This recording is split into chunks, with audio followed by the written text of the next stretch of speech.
Hello and welcome. Today we are going to discuss a new series about the cell. What is cell? Everyone asking, sir, make the video on the cell digestion. So I decided to run a series on the cell as well as respiration. The new series or the new part of the respiration, like glycolysis, will be coming soon. So today we will start the cell. Why cell?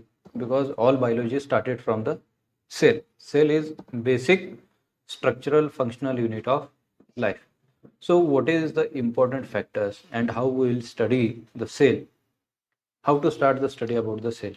We'll study the cell in detail. That's why we don't want to miss any point. So we can make different parts. I don't know how many parts we can complete the whole cell, but we'll try to complete in 5 to 6 series or 5 to 6 parts.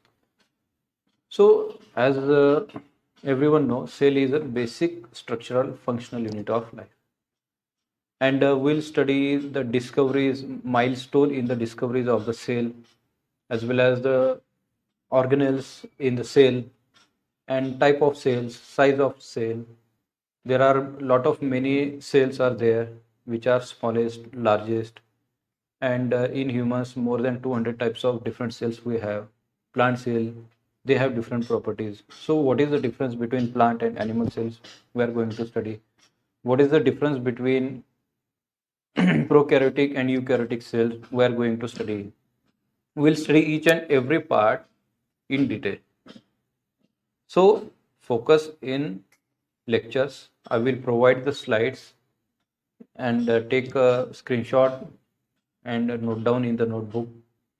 So it will be useful for you for the study 9th foundation, 10th foundation, as well as 11th NEET preparation, right? So at very first, we'll discuss what is present in the cell. There are a lot of organelles present in the cell. Which organelle is the most important organelle in the cell? As per my concern or as per my opinion, nucleus is the most important organelle in cell. Why? Because anywhere you need a leader. Like for cricket team, you need captain. For any game, you need a captain. So brain is captain of our body. So like that, nucleus is brain of our cell.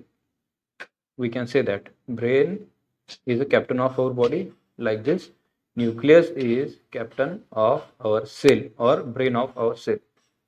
Why we call it brain?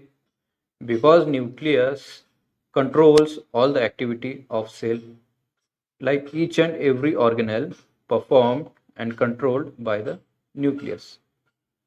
Nucleus is at center. It contains the DNA molecule which help in the transfer of genetic material from one generation to another generation. How is that? What are the processes? Mitosis, meiosis, we are going to see in next lecture. So whenever cell comes into the mind, we only know the animal cell or plant cell, but there are not only the cells. We have bacterial cell, fungal cell, protozoans. There are a lot of diversities in the cell. So today we'll study the cell theory. Before that, who discovered and who coined the term the cell? Everyone know Robert Hooke discovered and coined the term cell in 1665. He observed the cell from the cork.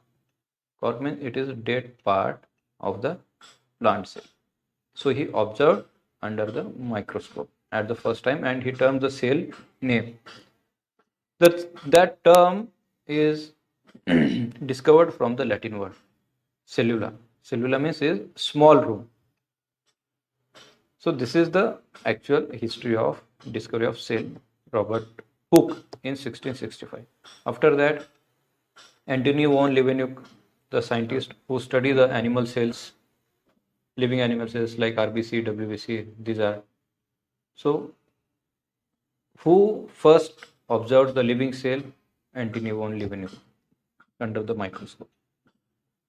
Afterward, we don't know each and every living things made by the cell.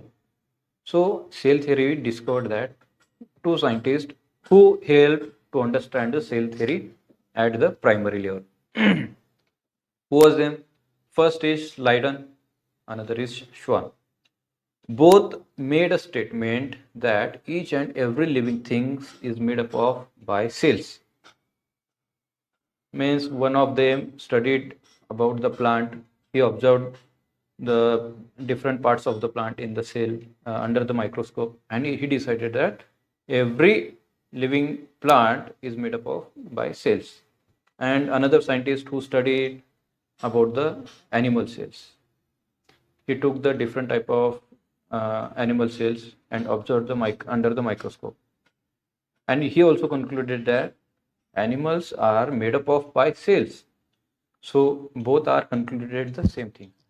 So both are come to the decision that this is cell theory. Each and every living thing is made up of by cells, and all the activity are performed like metabolic activity performed by the cell. So after this conclusion, one scientist came with a different idea, that is Rudolf Virchow. He said that each and every organism, living organism, growing, so behind that growth, each and every new cell arises from pre-existing cell.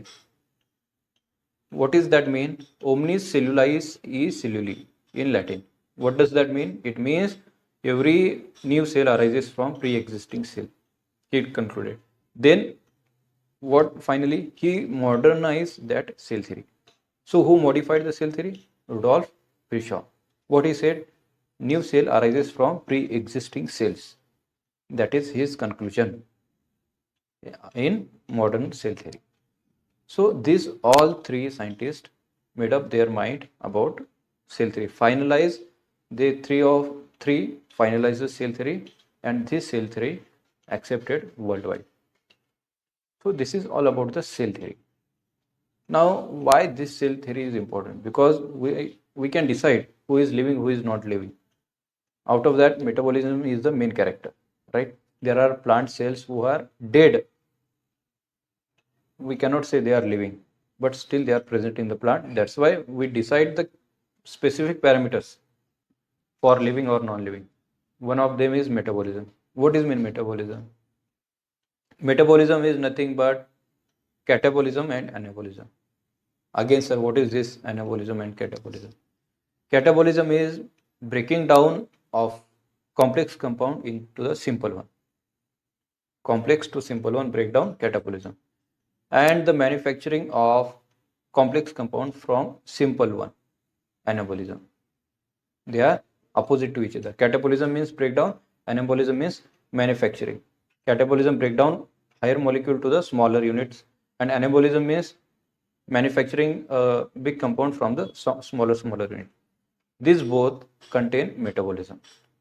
How that metabolism works in our body? Whenever we have the food, that food breaks down, means catabolized into the stomach and small intestine. That food absorbed into the blood in from the small intestine, and that through the blood it passes to the all over the body, and that glucose is break down by the oxygen and utilized. ATP, whatever ATP is produced, that ATP has been utilized by our body. So this is just a general introduction. We'll see the detailed video and detail about the cell from the next videos. So stay tuned, please subscribe and like and share.